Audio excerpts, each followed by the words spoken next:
never been able to bear the preaching of the gospel. They will either turn against it with the fierceness of an animal or they will be converted. Hermanos, es un gran privilegio para mí estar con ustedes de nuevo. Yo venía al Perú pensando que iba a enseñar un grupito de hermanos y parece que el grupito ha crecido un poco, pero gloria a Dios. En esta lección, en este tiempo, voy a resumir muchas de las verdades que enseñé la última vez que estuve acá. Muchas personas me han hecho varias preguntas con respecto al Evangelio, con respecto a propósito de las cosas que dije la última vez que yo estuve presente. Entonces voy a hacer un pequeño resumen. Vamos a empezar con la Gran Comisión en Mateo 28.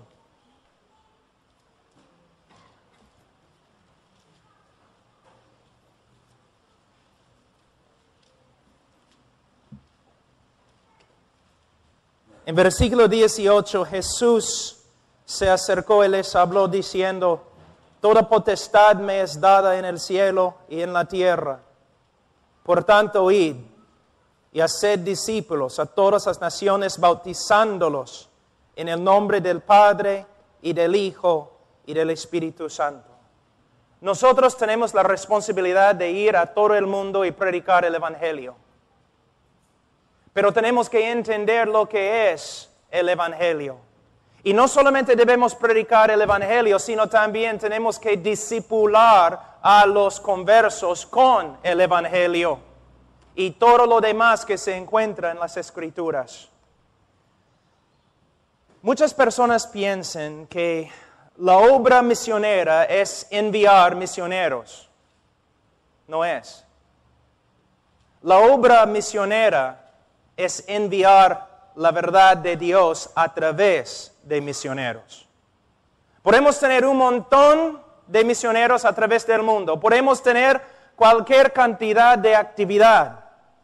Pero si no tenemos doctrina correcta, si no estamos predicando un evangelio bíblico e histórico, no estamos logrando nada.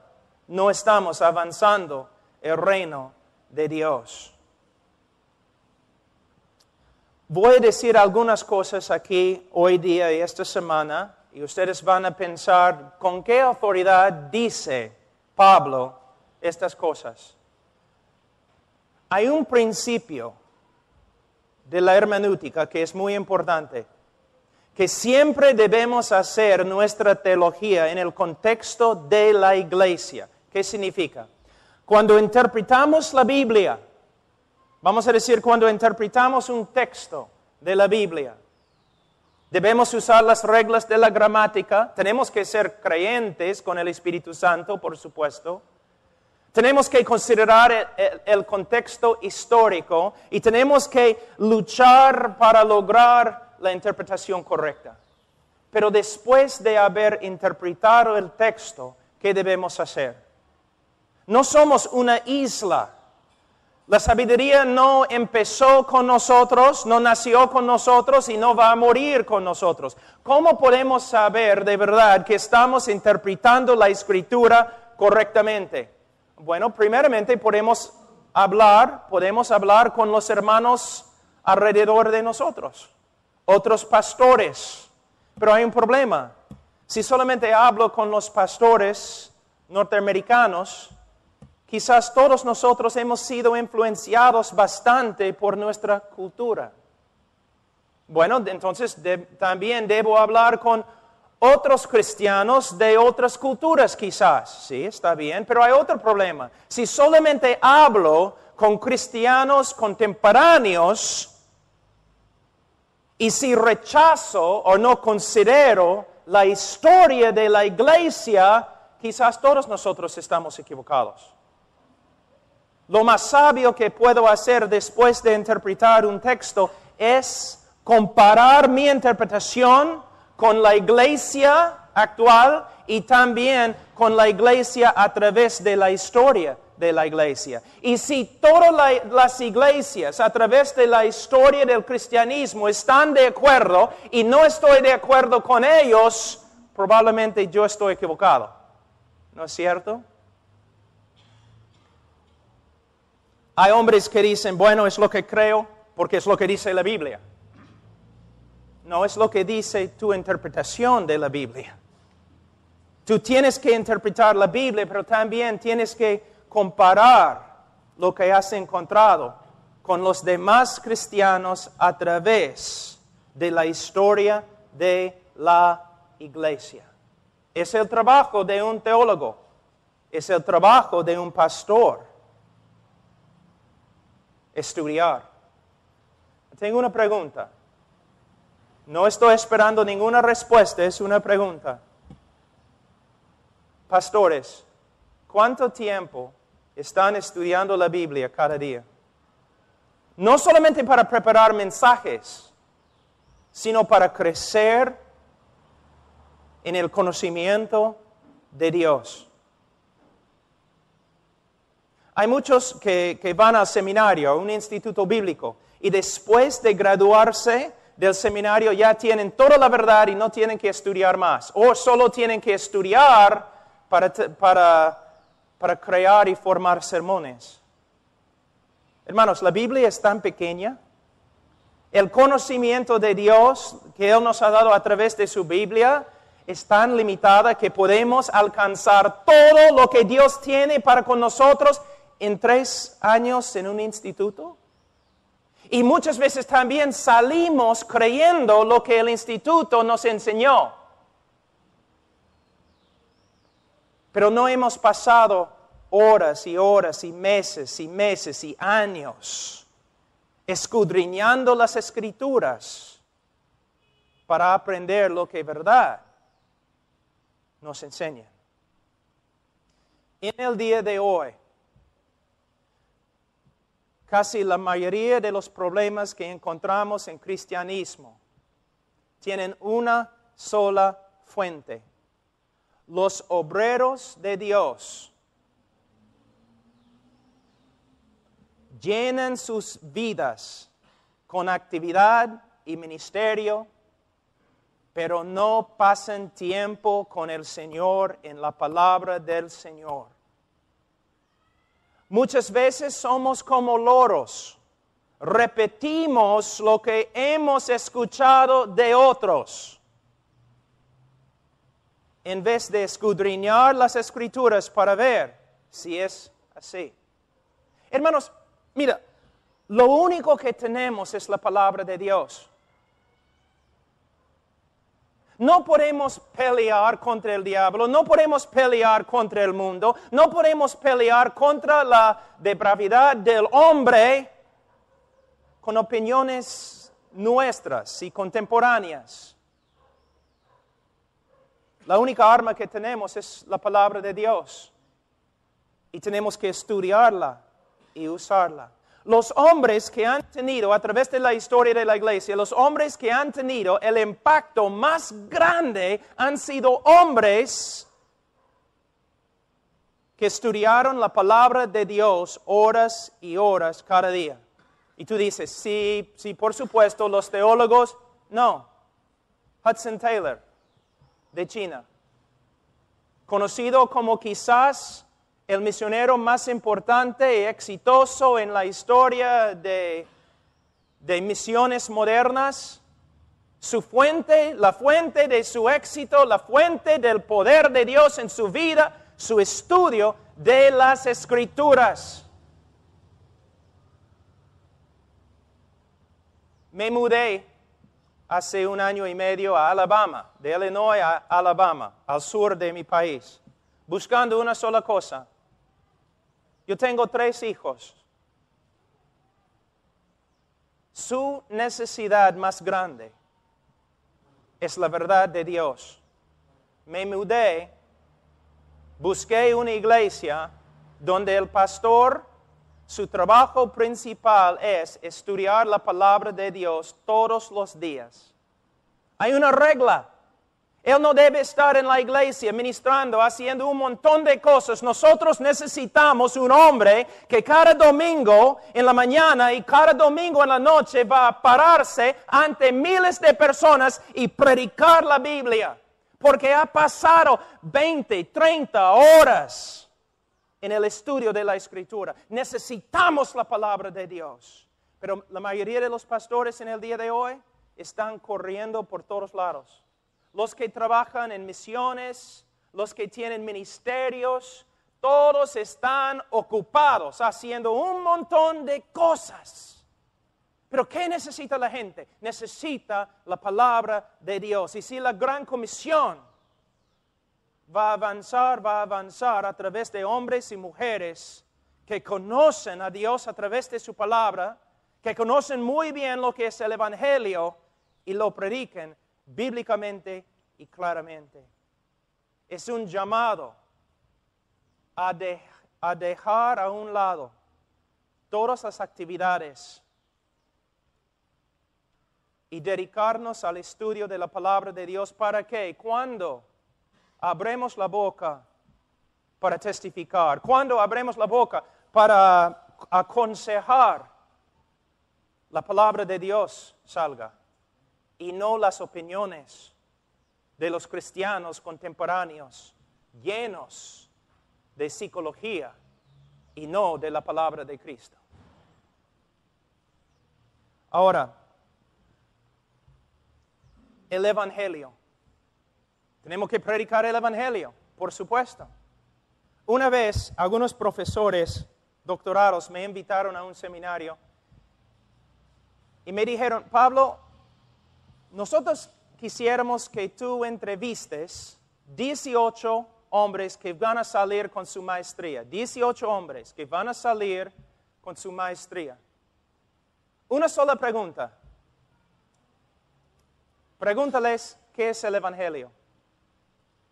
Son hombres no saliendo de un instituto bíblico, no de una universidad. No, están saliendo de la universidad con su maestría. Iban a salir y predicar el Evangelio. Mi pregunta, ¿qué es el Evangelio? De 18 hombres, solamente uno tenía alguna idea de lo que era el Evangelio. Tú dices, pero caramba, ¿qué están enseñando en los Estados Unidos entonces si no están enseñando el Evangelio? Mi pregunta es, ¿qué es el Evangelio para ti? ¿Qué tipo de Evangelio predicas tú? ¿Dios te ama y tiene un plan maravilloso para tu vida? ¿Es el Evangelio que predicas? Porque no es el Evangelio de Cristo. No es el Evangelio del apóstol Pablo. ¿Tu Evangelio, qué tipo de Evangelio predicas? ¿Usas preguntas como, ¿quieres ir al cielo? ¿Quieres tomar tu decisión? ¿Quieres repetir una simple oración conmigo? ¿Es tu Evangelio? Entonces no estás predicando el Evangelio de Cristo. Ni del apóstol Pablo, ni de Spurgeon, ni de los teólogos a través de la historia de la iglesia. Estás predicando un Evangelio contemporáneo que no tiene poder. Y por esta razón muchos de los conversos en tu ministerio caminan como carnales en la calle. ¿Qué es el Evangelio? Mira cómo es. Voy a usar los norteamericanos como ejemplo, pero también se aplica a los peruanos, ¿no? ¿Cómo es el hombre en el día de hoy? Los hombres en la calle sin Cristo, sin Dios, ¿ellos aman a Dios? No. La Biblia dice son aborrecedores de Dios y que se aman a sí mismos. Entonces, todos los inconversos en el mundo se aman a sí mismos, ¿no es cierto? Y también cada hombre pecador sin Cristo tienen planes para su vida. Sus propios planes para su vida, ¿no es cierto? Los hombres caminando en la calle se aman a sí mismos y tienen un montón de planes para sus vidas. Entonces tú, evangelista, llegas, tú dices, Dios te ama y tiene un plan maravilloso para tu vida. Y el hombre, pecador, incrédulo, dice, ay caramba, Ese me gusta. Yo me amo a mí mismo y Dios me ama también.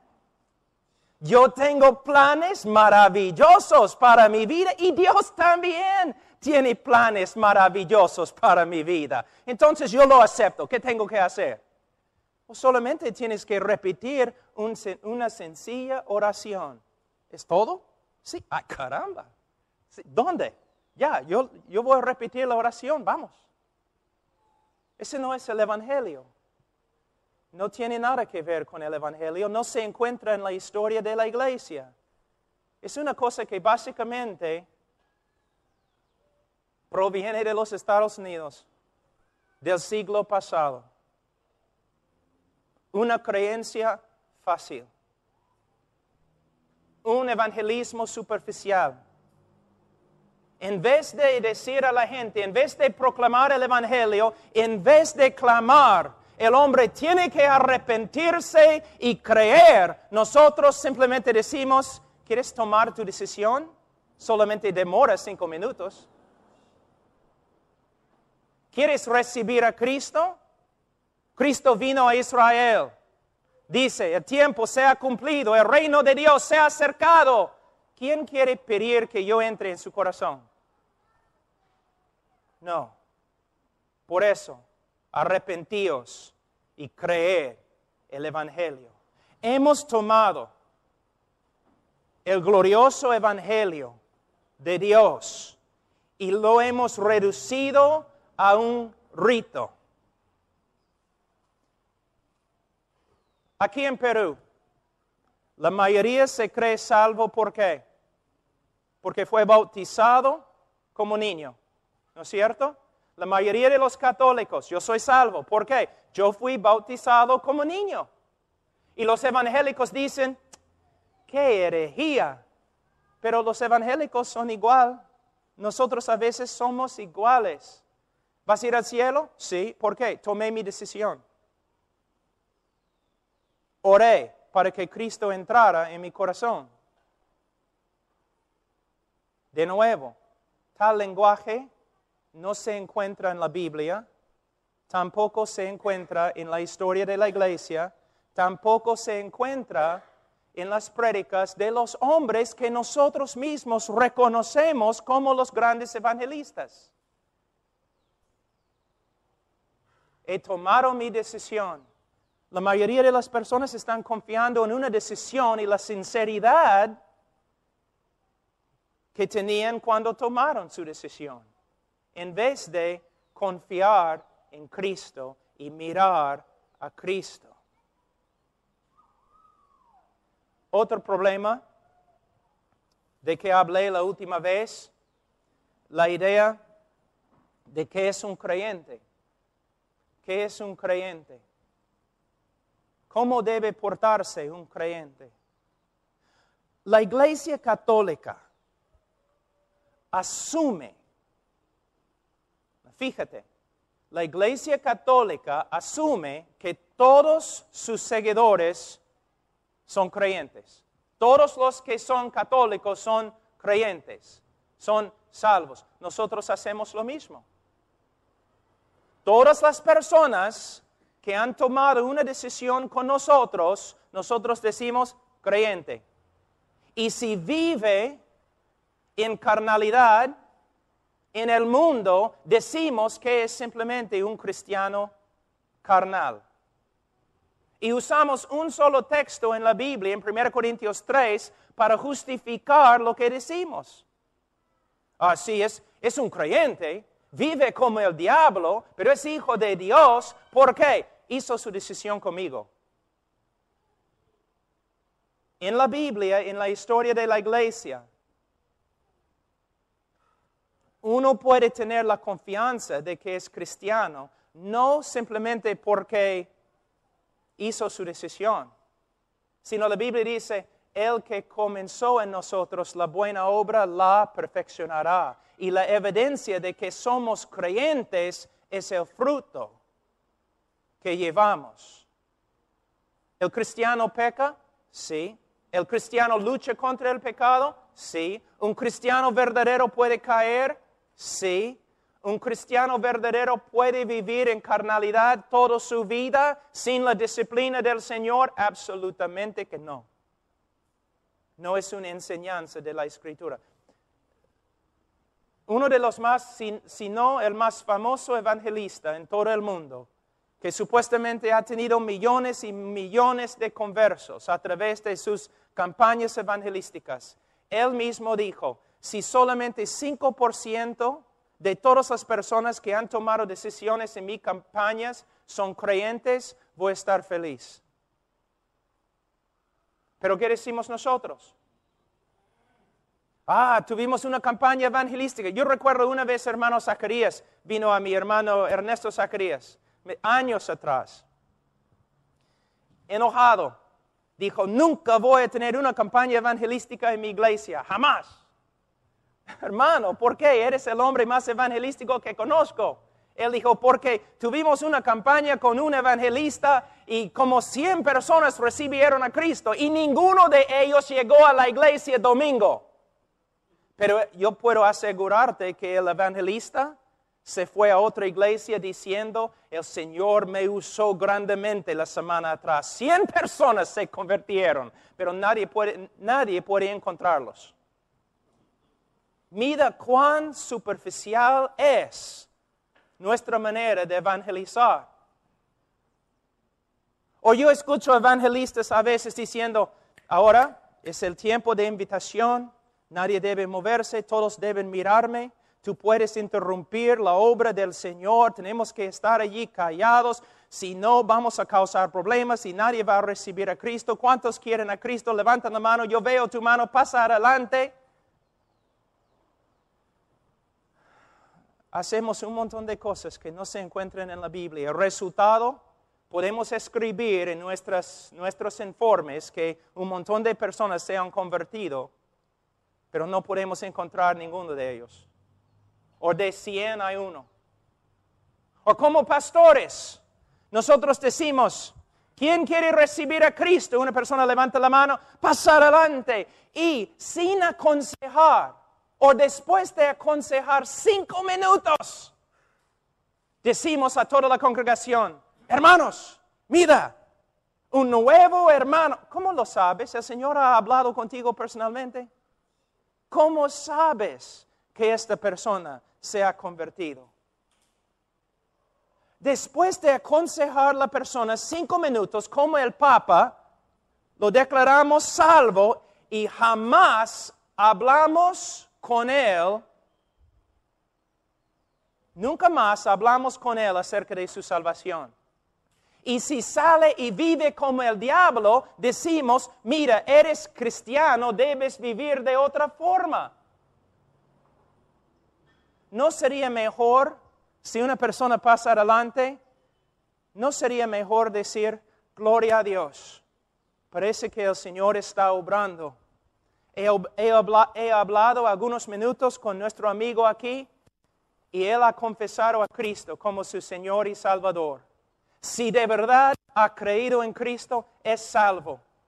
Pero en esta iglesia nosotros amamos a las almas. Entonces vamos a aconsejar, vamos a pasar tiempo con él, vamos a pasar por el libro de 1 de Juan, vamos a estar hablando, aconsejando, enseñando a esta persona para que venga a una seguridad bíblica de su salvación. Es una diferencia entre un ministerio superficial y un ministerio bíblico. El mero hecho que un hombre ha levantado la mano no significa nada. El mero hecho que una persona ha tomado una decisión no significa nada. Mira cómo hacemos el evangelio en el día de hoy. Hay un incrédulo y queremos testificarle, ¿no? Señor, ¿te das cuenta que eres pecador? Si él dice sí, entonces la segunda pregunta, ¿quieres ir al cielo? Si él dice sí, entonces tercera pregunta, ¿quieres orar y pedir a Cristo que entre en tu corazón? Si Él dice sí, entonces oramos y Él repite nuestra oración y después preguntamos, ¿fuiste sincero cuando oraste? Y si Él dice, creo, entonces eres salvo. Y si el hombre dice, pero no estoy seguro, nosotros decimos, por supuesto eres salvo porque Cristo ha prometido, si le pides, Él va a entrar en tu corazón, tú le has pedido, Él ha entrado. Por fe tienes que creer que has creído. Pregunta, ¿es el Evangelio? Vamos a examinar un ratito. Señor, ¿sabes que eres pecador? Si Él dice sí, no necesariamente significa nada. Pregunta al diablo si sabe si es pecador. Señor diablo, ¿eres pecador?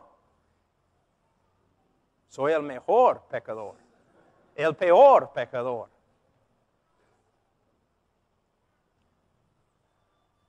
Los bautistas antiguos, especialmente Juan Bunyan, en el Progreso del Peregrino, ellos enseñaron, no importa si un hombre dice que es pecador, hay otra pregunta más importante, más profunda. Señor, desde que has escuchado el Evangelio, el Señor ha obrado en tu corazón de tal forma que el pecado que antes amaste, ahora aborreces. Dios ha hecho algo en tu corazón, Señor. Hay arrepentimiento. Ahora ves el pecado de una forma diferente. El pecado que antes amaste, ahora puedes decir que Dios ha obrado en tu corazón para que ahora aborrezcas este mismo pecado. Una obra sobrenatural del Espíritu Santo obrando en el corazón de un hombre muerto. Una resurrección, algo que un evangelista no puede manipular.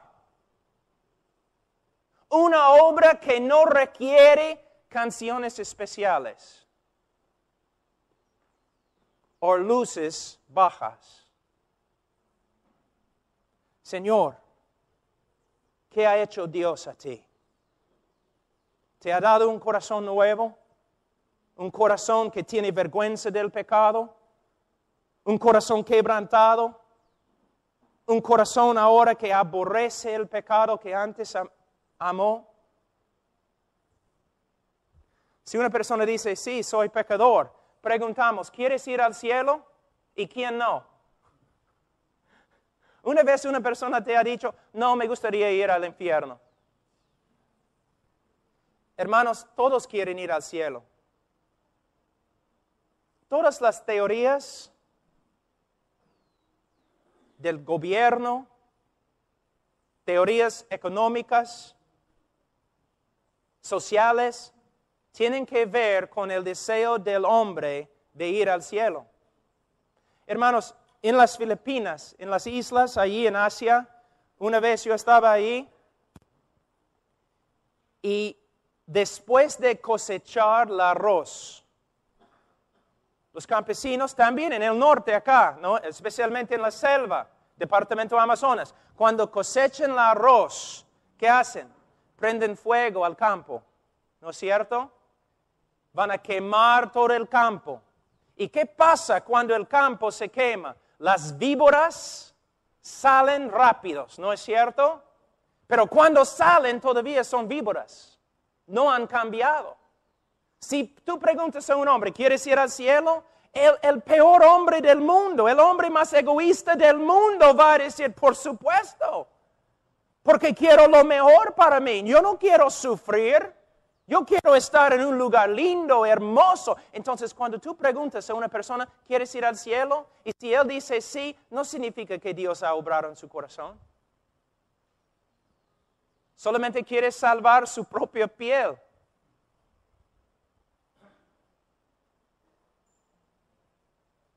La pregunta no es, ¿quieres ir al cielo? La pregunta es, Señor,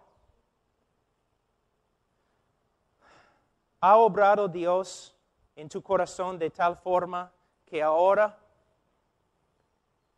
tienes un deseo de buscar a Dios? Algo ha pasado en tu corazón, algo ha sucedido en tu corazón ha cambiado ante Señor. La Biblia dice de ti que todo hombre nace aborrecedor de Dios, un hombre que solamente se ama a sí mismo. Pero Señor, después de escuchar el Evangelio, tu corazón ha cambiado, ahora puedes ver que Dios es supremo y nada tiene más valor que Él. Deseas conocer a Dios y glorificar a Dios con tu vida. Todos quieren ir al cielo, la mayoría no quiere que Dios esté cuando llegue. ¿No es cierto? Por supuesto podemos hablar del cielo, por supuesto. Pero hermanos, mira lo que estamos haciendo. De nuevo, tenemos un hombre lleno de sí mismo, que tiene grandes y maravillosos planes para su vida, y venimos nosotros con nuestro evangelio, decimos, Dios te ama tanto como tú te amas, aún más. Dios tiene planes más maravillosos que tus planes. El hombre dice, caramba, todo el universo gira alrededor de mí. En vez de, Señor, aquí es lo que la Biblia dice acerca de ti. Usando la Escritura con amor y compasión, pero usando la Escritura y la ley de Dios para exponer su pecado. Para que el Espíritu de Dios pueda usar la palabra de Dios para crear arrepentimiento en su corazón. Y hablando no del cielo, hablando de Dios. Dios, Señor, una obra Dios ha hecho en tu corazón para que ahora ames a Dios, desees a Dios. ¿Cuántas personas vienen a mí? Quiero recibir a Cristo. ¿Por qué? Porque quiero que Él arregle mi vida. Es lo que predicamos en el día de hoy. Debes venir a Cristo. ¿Por qué? Porque Él puede arreglar tu vida. No tienes dinero, Él puede darte dinero. Estás enfermo, Él puede sanarte. Tu familia está mal, Él puede arreglar todo. No debes venir a Cristo porque Cristo es digno. Porque Él te creó. Él es el Señor del universo. Él es merecedor de toda alabanza y gloria. Aún los que van al infierno deben adorar a Cristo porque Él es digno. El hombre no es el centro del universo y tampoco es el centro del Evangelio. Dios y su Cristo es el centro del Evangelio. Pero tenemos un Evangelio totalmente humanista. Humanista. Dios te ama y Dios tiene un plan maravilloso para tu vida. Si una persona dice, sí, quiero ir al cielo, entonces decimos, entonces, ora esta sencilla oración conmigo. En el libro de Hechos, en alguna parte, se usa este método. Jesús una vez usó este método. Tú dices, pero Romanos 10 no dice, no es una base bíblica para esta forma de evangelismo. Debemos decir, repite esta oración. No, ¿qué debemos hacer? Debemos hacer exactamente lo que Jesús hizo y lo que los apóstoles hicieron. Señor, para ser salvo, la Biblia manda que te arrepientas, que reconozcas tu pecado y que dejes tu pecado. Y que te acerques a Dios por medio de la fe en el Señor Jesucristo. ¿Qué debo hacer entonces? Clama al Señor que te salve. Si tu corazón está quebrantado, si reconoces tu pecado, entonces clama al Señor hasta que te salve. ¿Sabe qué? Algunas personas se ponen de rodillas y así se levantan. Caramba, el Señor me ha salvado. El Señor me ha salvado. algunas personas tienen que luchar y pelear meses. ¿No es interesante que casi todas las personas que han recibido a Cristo contigo lo han hecho en algunos minutos? Pero a través de la historia encontramos hombres a veces sufriendo tanto bajo la convicción del pecado, clamando al Señor, sálvame, sálvame, buscando al Señor en la Escritura, meses y meses, y un día el Señor los salva. Pero no necesitamos hacer esas cosas en el día de hoy porque nosotros tenemos un método mejor, un método instantáneo, ¿no? Una ilustración que uso. Yo estaba predicando cerca de Alaska, en el norte. Y un señor entró en la iglesia. Cuando empecé a predicar, él entró. Una montaña, un hombre bien grande, de como 65 años por ahí. Entró, una cara tan triste. Entonces empecé a predicar el Evangelio. Y después de predicar, bajé de la plataforma, fui al hombre, dije, Señor, tienes la cara más triste que he visto en mi vida. ¿Qué pasa? Y él sacó algunos rayos X y me dijo, acabo de venir del hospital, voy a morir en 3 semanas. El médico me dijo, tengo 3 semanas. Yo le dije, Señor, yo te prediqué el Evangelio. ¿Entendiste? Él dijo, sí, entendí. ¿Qué habrías hecho tú? Entonces, ¿quieres repetir esta oración conmigo? Pero él dijo, sí, entiendo. Un niño puede entender. ¿Pero es todo? Yo entiendo. Pero no he cambiado con respecto a mi pecado. No he cambiado, no tengo ningún deseo de seguir a Dios, solamente voy a morir. Entonces, lo único que tengo que hacer es repetir esta oración. Señor, tú tienes 3 semanas, yo tengo una noche acá y voy a regresar a los Estados Unidos. Voy a cancelar mi vuelo y vamos a sentarnos acá hasta que mueras o hasta que vengas a conocer a Cristo. ¿De dónde viene la fe? ¿De dónde? Entonces empezamos en el Antiguo Testamento.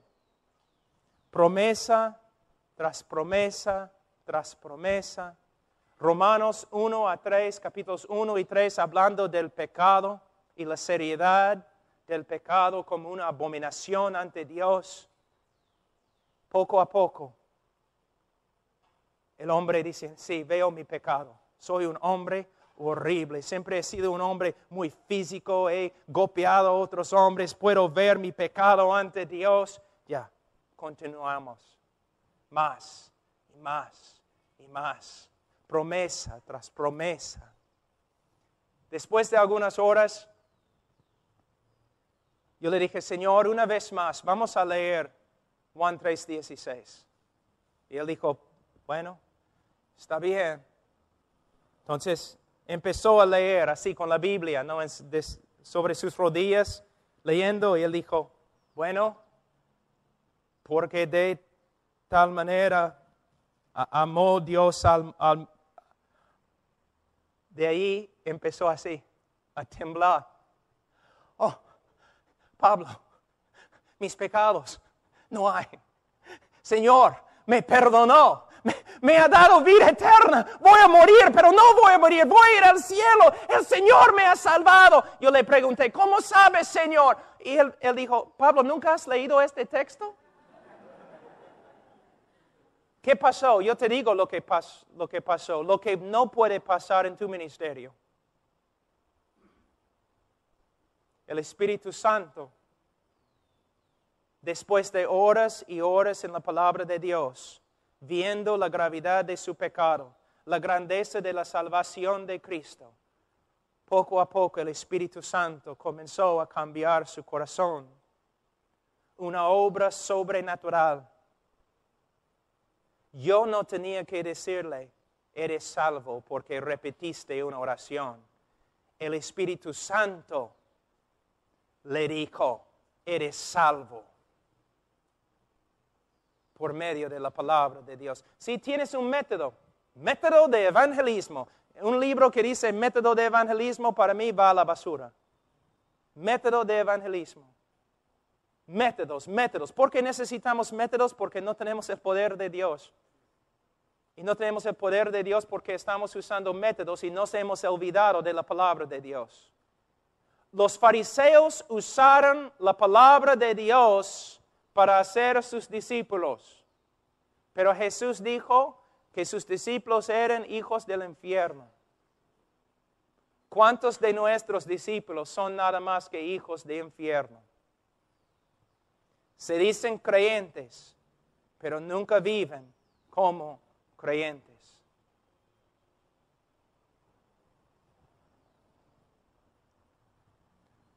Hermanos, ¿cuántos católicos van a morir este día y van a entrar en el infierno porque una autoridad religiosa les ha dicho que son salvos?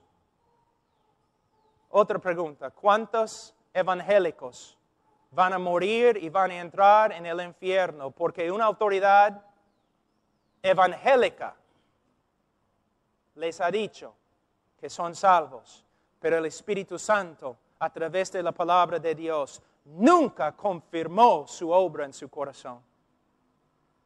¿Cuántas personas en mi propio ministerio, yo tengo que decir eso, yo tengo que ser honesto, como joven evangelista, predicando en las calles, predicando en la sierra, predicando en la selva, usando todos los métodos de evangelismo que todos me habían enseñado, los fundamentalistas, los bautistas, todos me enseñaron, tienes que hacerlo así, tienes que levantar la mano, tienes que pedir que pasen adelante, hay etapas, tienes que usar música de tal forma, tienes que aprender cómo hablarles para que tomen su decisión y todo lo que también ustedes han aprendido. Pero estudiando la Escritura y estudiando la historia de evangelismo de los hombres y predicadores más exitosos a través de la historia de la iglesia, yo veo que ellos no hacían nada de lo que hacemos en el día de hoy. Todos dicen, Spurgeon, ese el predicador más grande que ha vivido desde los apóstoles. Estoy de acuerdo. El problema, él no está de acuerdo con nosotros. Jorge Whitfield, el más grande evangelista. Uno de los avivamientos más grandes en la historia de la iglesia a través de él. Sí. El problema es que él predicó otro evangelio que nosotros. Hudson Taylor, el gran misionero de China, como él es mi héroe. El problema es que su evangelio era diferente que lo tuyo.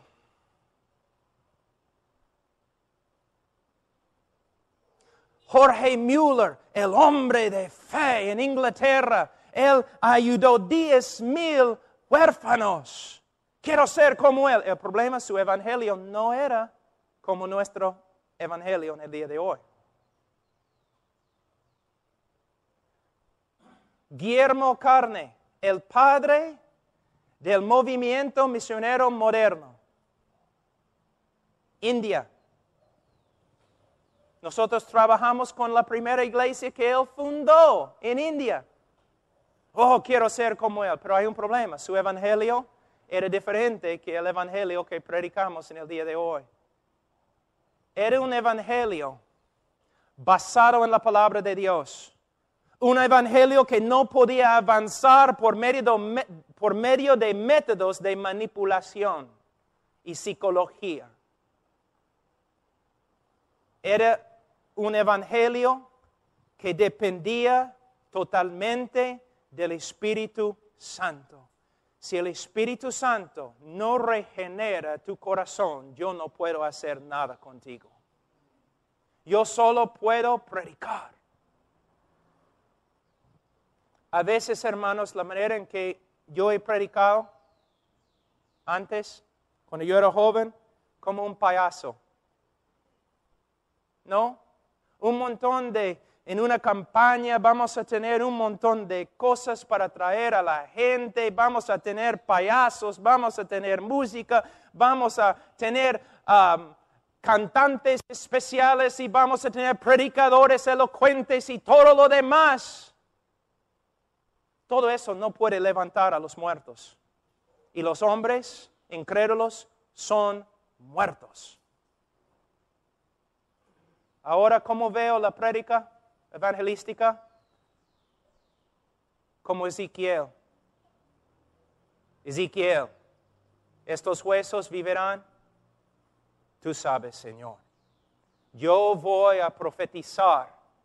Yo voy a predicar la palabra de Dios. Pero solo el Espíritu Santo de Dios puede levantar a los muertos. Y si de verdad es la obra del Espíritu Santo, ellos no solamente se van a levantar, sino también van a caminar y van a continuar caminando hasta la gloria. Y no vamos a tener que buscarlos tanto, porque las ovejas verdaderas oyen su voz y le siguen. En la próxima prédica voy a predicar sobre lo que es el Evangelio.